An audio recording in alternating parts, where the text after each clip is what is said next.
I'm Katharine Hunt, and I teach linguistics in the anthropology department at Bellevue College. That's in the Pacific Northwest part of the United States. And I'm going to be talking to you today about the linguistics of the night. And my interest in the night was sparked by the work of my colleague, Dr. Nancy Gonlin. Many of you maybe know her as an archaeologist of the night. And as she talked about her work, I started to wonder what kind of connections might exist between language and the night, and whether there was a field called linguistics of the night. And what I found is that there don't seem to be many studies looking at the night primarily through the lens of language, but language and communication are sometimes mentioned in studies that are primarily focused on other topics. And so what I'm going to present today is just a summary of my findings and looking to see whether this field exists and what kind of connections might exist.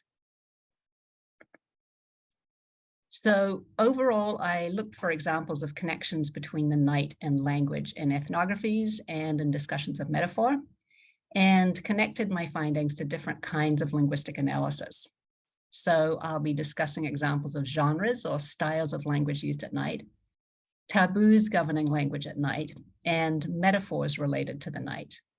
And I'll conclude by discussing some areas for future research. And I look forward to knowing what other suggestions you might have with your different areas of expertise. Before I continue, I want to establish exactly what I mean by the night in this paper, because in English, night can be used in several different ways. If we talk about something like a game night or a date night, or if we say, what did you do last night? We are usually talking about that evening period after work and before bedtime, whether or not it's actually dark at the time.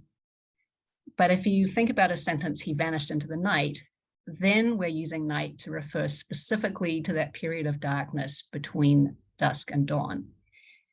Now, this ambiguity is quite interesting in itself, but in this paper, I'm just going to be focusing on the second meaning, since it's this dark aspect of night which affects our ability to see and to carry out daily tasks, which seems to be an important element in all of the examples I'm going to discuss. So I'm going to talk first about a really interesting example where time of day seems to have quite a dramatic impact on language usage. And there's a particular way of using language at night. And the example comes from work by Polly Wiesner, who did field work in the 1970s among the Kung hunter-gatherers in the Kalahari Desert on the border between Namibia and Botswana. And in her work, she analyzed 174 conversations, and she focused on longer conversations in groups of 5 or more. And her analysis revealed that there were significant differences between daytime conversations and nighttime conversations. So during the kind of productive daytime hours, conversations were concerned with issues related to economic issues like getting food, as well as what she refers to as the 3 C's: complaints, conflict, and criticism, and also joking. Nighttime talk, she found, had a pretty different character. At this time, after dark, sitting around a fire, daily concerns seemed to be put aside, and the majority of talk consisted of storytelling, with many of the stories focused on real people and important aspects of the culture, such as kinship and sharing. And she calls this style firelight talk, and surmises that this time around the fire at night was important for cultural transmission and social bonding. So firelight talk is an example of what linguists would call a speech genre, a form of communication associated with a particular communicative situation. In this case, the style of night conversations, in contrast to daytime conversations, seems to follow from the kinds of activities which are carried out during the day rather than at night. And this example suggests that genres could be an interesting way to investigate daily and nightly activities from a linguistic perspective, and suggests that time of day should be an important component of linguistic field notes. Other nighttime genres you might think of might be lullabies and bedtime stories. In the next section, I'd like to focus on language taboos, or bans on certain types of language use. So there are lots of language taboos. I'm sure you can think of examples. Sometimes they're related to particular topics, such as religion or bodily functions. Sometimes they're related to places, such as church or a courtroom. And sometimes they're related to people, so things you can't say in the presence of women or in the presence of children. Interestingly, though, there are also examples of language taboos which are related to time of day and specifically to the night. So one example comes from the Dogon, agriculturalists of Mali. And in this language, there's a taboo against using the regular words for snake and witch during the night. The explanation for this taboo, which was given to the ethnographer, was that if you used the regular name for a snake at night, you might awaken the snake so that he would run away from the hunter and be unable to be killed. Or if you use the regular word for a witch at night, you yourself might be taken to be a witch. Interestingly, this taboo can be avoided by using euphemisms or other ways of referring to the same thing.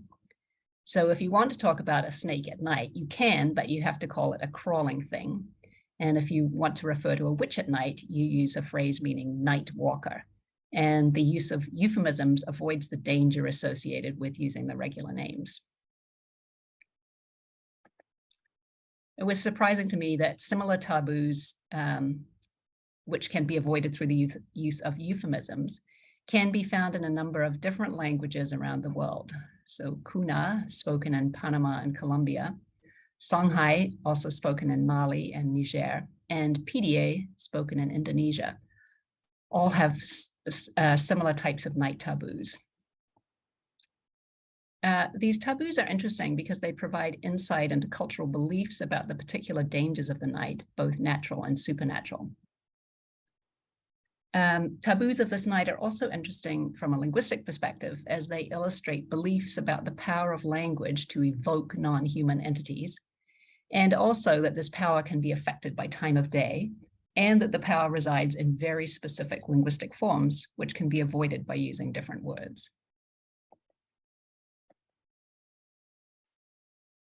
Another case of night taboos around language comes from the Trobriand Islanders. These islands are to the northeast of Papua New Guinea. And the Trobriand Islanders are quite famous among anthropologists for the long, dangerous voyages they took from island to island as part of a complex exchange system. Perhaps because of the danger of these voyages, they made extensive use of magic before going to sea. This system of magic was described by the ethnographer Malinowski in the 1910s. And he reports that one spell, which was designed to protect boats from flying witches, could only be recited during the day and never at night. In this case, it was believed that the spell would be ineffective at night, since the witches who only flew at night might hear it. As in the previous cases, the taboo relates to the danger that might result if a certain type of language is heard by the dangerous creatures of the night. In this case, though, there is no euphemism available to avoid that effect.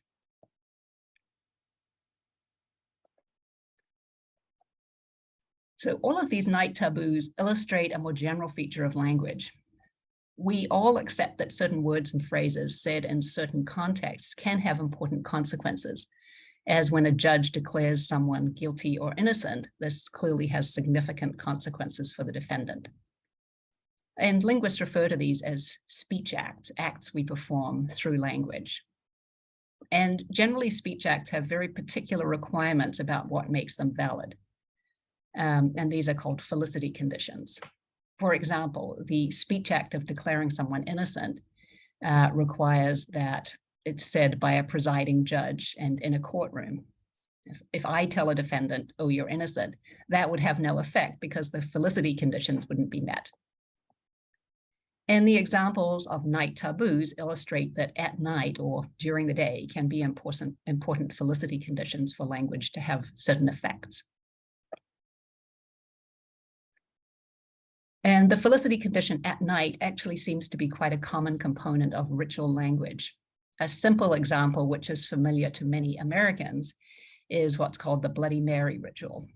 According to the rules of this ritual, which is often something done by children when they're at summer camp or somewhere in the woods, is that you stand in front of a mirror holding a candle and say Bloody Mary 5 times or some other number of times that you've been told, and you will see a bloody face or a ghost in the mirror. A key element, though, is that it must be done in the dark. In this case, the darkness of the night is a necessary felicity condition for the magical performative power of language to have an effect, just as in the case of night taboos. I'd like to move now in a slightly different direction and looking at the language of the night and discuss metaphors in relation to the night. I'm not going to be discussing poetic or literary metaphors here, but rather the everyday metaphors that we use when we're talking in everyday usage. And here I'll be focusing only on English, but I hope some of you might have examples to share from other languages. Conceptual metaphors are frequently used to enhance or shape our understanding of more abstract concepts. For example, in English, a common conceptual metaphor links time and money. We can spend, invest, or waste time just as we can money. Metaphors like these can be analyzed in terms of a source and a target. The source is usually the more concrete concept, which is being used to shape our understanding of the target. In this case, money is the more concrete aspect, and it's being used it's the source of the metaphor. And time, the more abstract element, is the target of the metaphor. We are in some way explaining the meaning of time by talking about it in terms of money. Moving on to metaphors about the night, the literature about the night frequently mentions the fact that light is metaphorically linked to positive characteristics such as understanding, while darkness is metaphorically linked to negative characteristics such as lack of understanding. You can see that in these examples. I can shed some light on that for you, or they kept me in the dark. The concept of understanding here is being expressed through the concrete example of casting light into a dark space, and the concept of ignorance is being expressed through the more concrete example of our limited ability to see in the dark. In these cases, light and dark are the source of the insight provided by the metaphor, and knowledge or ignorance are the target. In relation to the night specifically, it's interesting to look at cases where night is the target rather than the source, as this could provide a view of how humans have tried to explain and understand the sensation of being in a dark night. There are many such metaphors, but in the interest of time, I'll just focus on one. If you think about the sentences on the slide, night overtook me, night closed in on us, closed the door against the night.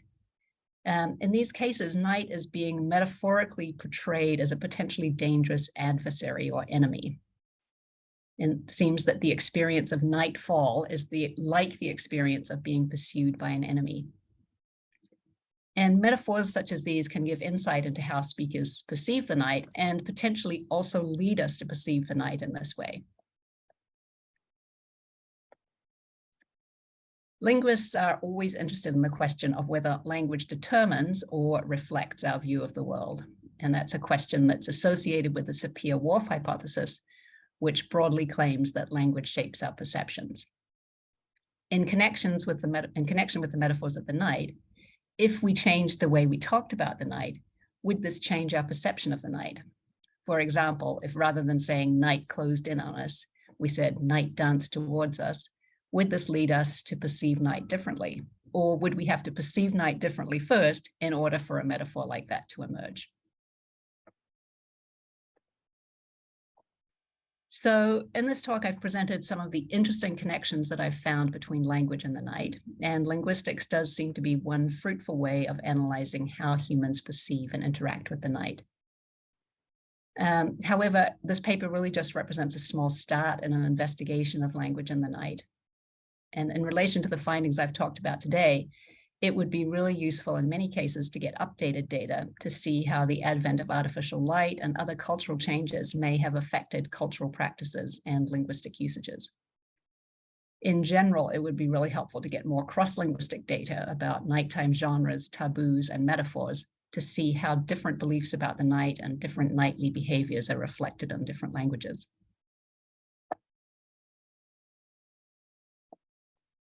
In addition, as I've thought about linguistics of the night, I've come across many other areas which it would be interesting to investigate. I'll just mention a few. One is nonverbal communication at night. What alternative means of communication have humans developed to replace the visual components of nonverbal communication during the daylight? There are also interesting questions about the linguistic features themselves of the words night and day. The word for night is categorized as feminine in many Indo-European languages. Does this gender categorization have any effect on how speakers perceive the night? A second question about these words specifically is whether the word night or day is used to refer to a 24-hour period. In English, we typically use the word day. So if I said I spent 3 days working on that assignment, I'm really referring to 3 24-hour periods. However, there are also many languages where the word night is used to refer to the 24-hour period. Does this difference correlate with any particular attitude towards the night? And finally, another interesting area to look at would be vocabulary, which specifically includes words for night and day, and what these might show about norms related to activities and artifacts of night versus day. Overall, I hope this paper will spark more investigation into the linguistics of the night, as it seems that this approach could enrich night studies with new perspectives. To finish, I'd just like to thank the organizers of the conference and the people who have helped me with this work in various ways. My colleague, Nancy Gonlin, Jeff and Mari Brunson, and Bill and Emma Dolan. Thank you very much. My name is Buket, and I'm a PhD candidate at University College London in Department of Comparative Literature. In my research, I analyze works of speculative fiction in terms of their depiction of the urban night and the interconnected relationship between vulnerability and transgression that night engenders. So I look at the politics of sleep, urban organization, nocturnal identities and mindsets, etc. So my presentation today is on the villainization of dark and night transgressive potential in Orwell's 1984. Orwell was an English novelist, essayist, and journalist. And his novel 1984 was published in 1949, and it depicts a dystopian society where class division and strict moral and sociopolitical codes prevail in Oceania, which is the totalitarian state of Big Brother. 1984 is a canonical novel whose neologisms like Big Brother, doublethink, thought police have entered our vocabulary on a multinational level. However, the nocturnal space of 1984 has not been explored before. So in 1984, the reader follows the protagonist, Winston Smith, as he suffers under the rules of the society, falls in love with a youthful rebel called Julia, and eventually faces the ruthlessness of Big Brother's power after being tricked by an inner party member named O'Brien. Western dystopias work as a warning in that the fictional future illustrates the detrimental state of affairs in author's present through a critical lens.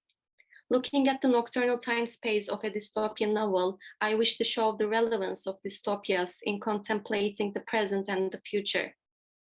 As the dystopian structure of the novel draws a connection between the 20th century and the contemporary practices of illumination, addressing the current concerns regarding excessive artificial lighting. So I guess in a way, 1984 provides a literary analysis of the ideas that we have been talking about throughout the conference. Now I will briefly describe the ideas of two French theorists of everyday life, Henri Lefebvre and Michel de Certeau. Then focusing on 1984, I will describe how and why darkness is villainized in the novel. Finally, drawing on Lefebvre's and Certeau's theories, I will explore the transgressive potential of night in Orwell's novel. So both Lefebvre and Certeau argued that speciality reflects relations of power. In his The Production of Space, Lefebvre describes the spatial practices, generates various spaces, such as dominant and dominated spaces. The former denotes the spaces produced by the urbanists and architects, whereas dominated spaces are the lived, experienced spaces. This dominant-dominated dichotomy reveals that power is a significant component of the production of space. Similarly, in The Practice of Everyday Life, Sartre argues that powerful individuals use various methods that he calls strategies to manipulate, exploit, and or control others by means of spatial domination. Spatial domination is a common aspect of many dystopias, including 1984. In dystopian works, authoritarian governments dominate the citizens by invading or eliminating their personal space, or by establishing strict methods of surveillance. Spatial organization as a means of acquiring power has visual connotations. To Sartre, domination of space means mastery of places through sight. This is to say, surveillance and visibility are required for spatial domination. In 1984, telescreens, which are the overt and covert cameras and recording devices that are placed in every house and every corner, represent the spatial domination via surveillance. Big Brother's totalitarian system, relying on surveillance, needs measures to overcome invisibility that is facilitated by darkness. In order to eradicate darkness, Big Brother's party uses various methods to villainize or denigrate darkness. I'll talk about the three ways that the party accomplishes this goal. To begin with, the party controls the practices of electrification, which includes illumination. The citizens must be at home by the time the lights are switched off at 11:30 p.m. And the only nocturnal activity that can be done after these hours, which is to sleep, is also exposed to supervision, since sleep talking might have tragic consequences in the novel. Supervising the sleeper demonstrates the extent to which the party can reach the unconscious mind, which indicates that one should have no dissident unconscious desires or thoughts and be completely loyal to the party. Moreover, in Oceania, there is a strict class division between the inner party, which is the ruling party, and the outer party, to which common citizens like Winston belong. The inner party has the right to light.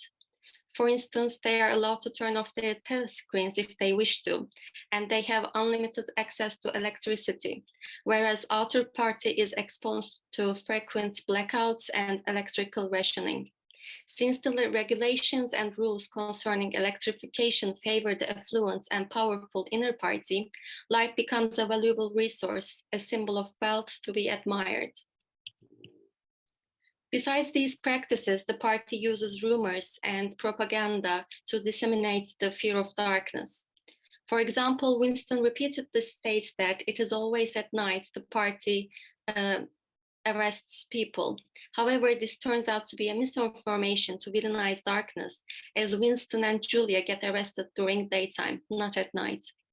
Further, in addition to disrupting one's sleep by supervising the sleeper, the party also injects unconscious thoughts into dreams. In one of his dreams, a man whom Winston comes to believe was O'Brien, who is an inner party member, tells Winston, "We shall meet in the place where there is no darkness." After falling for O'Brien's lies that he was working against Big Brother to overthrow the government, Winston starts to aspire to have a life without darkness.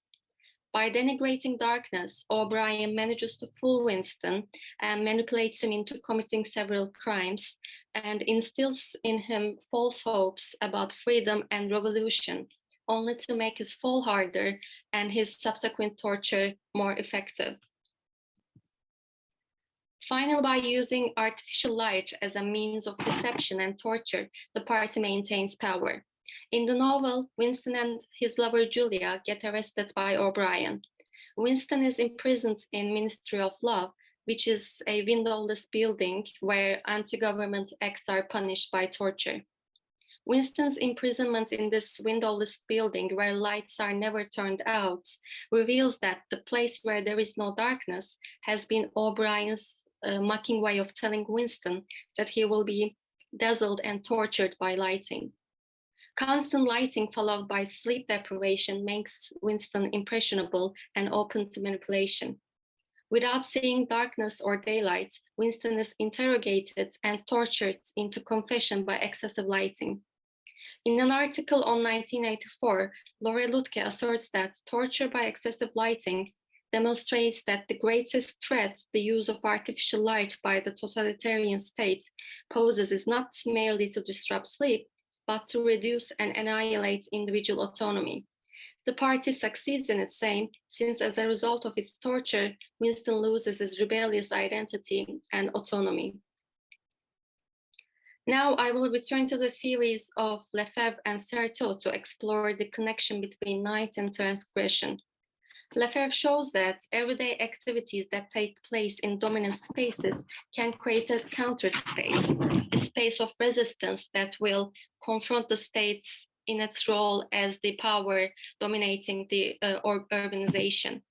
According to Lefebvre, nocturnal time space as a space freed from diurnal responsibilities enables transgression. He states that in a brightly illuminated night, the day's prohibitions give way to profitable pseudo-transgressions. Certeau reinforces the necessity of finding remedies that will help prevent the individuals from suffering under the oppressive spatial strategies. He asserts that the individuals can evade these strategies by making use of micro-appurtenances that he calls tactics. He describes that a tactic is a calculated action determined by the absence of proper locus.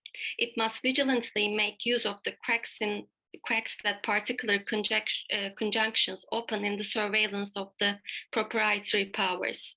Tactics, in short, mean seizing the opportunity engendered by a momentary lack of supervision. Since the individuals diminish surveillance by testing its limits, tactics create a sense of freedom. Combining Lefebvre's conceptualization of nocturnal space as a counter space and Certeau's stress on significance of tactics as a way of regaining autonomy, I will show that nocturnal activities of Winston and Julia underscore the role of darkness in the production of counter spaces of transgression. In the majority of dystopias, sex is used as a control mechanism. In Orwell's Dystopia 2, sexual relations are controlled by the party. The citizens can only have sex with their spouses assigned by the party only when their chances of getting pregnant is the highest. In the novel, Winston and Julia start to have an illicit sexual relationship. Their relationship is transgressive not only because it goes against the rules, but also because it undermines the fear of the dark that the party tries to create, and also by engendering autonomous identities sustained by darkness. It is primarily Julia who represents Certeau's approach to evading totalitarian strategies, as she believes the clever thing was to break the rules and stay alive all the same. Winston and Julia almost always meet in the evenings after work, and they occasionally change their meeting locations in order to minimize the risk of getting caught. With Julia's help, Winston learns to make use of his spatial and temporal surroundings. By discovering the city's secret spots and having illicit sexual relations, Julia creates her own tactical counterspace in the dark. Another transgressive activity in the novel is night walking. Despite surveillance and the rules that prevent the citizens from walking alone at night, Winston occasionally and often purposelessly walks outside the allowed perimeters of the city into the areas where proles, who are the lowest class in Oceania, where they live. And walking at night has a historically illicit connotation in and of itself. When the vilified state of walking in darkness in Oceania is considered, Winston's excursions gain a more defiant significance. Winston fits Matthew Beaumont's description of night walkers, quote, those who wander purposelessly, illegitimately at night. Beaumont explains that in stalking the nocturnal city, night walkers consciously or unconsciously reject its diurnal logic. So if the night walker is a fugitive from the ordinary everyday life of the city, his half-illicit activity obscurely reclaims, redeems, or transfigures it. By walking around the proles, who as a discarded group of people are not being watched by telescreens, Winston rejects surveillance and gains relative invisibility. Thus, Winston's solitary walks indicate nocturnal transgression. To conclude, spatial organization of Oceania portrays light as a source of power and affluence, while marginalizing darkness and night as a space of suspicion, treachery, and dissidence. When considered in the context of Illumination, the dystopian structure of 1984 that ties the present to the future obliges the reader to reevaluate their current nocturnal conditions. As we know, light pollution, an outcome of excessive artificial light at night, has detrimental effects on ecology and overall human health. In 1984, the degeneration of the city, along with Winston's sleepless body tortured by excessive lighting, epitomized the consequences of light at night. Orwell reinforces the need for darkness, showing that sex and walking that take place under the cover of darkness turn night into a transgressive space that offers shelter, intimacy, and invisibility. In this oppressive environment of fearful nights and under deceptive lighting, darkness had the potential to become a counter space for tactical transgressions. Thank you so much.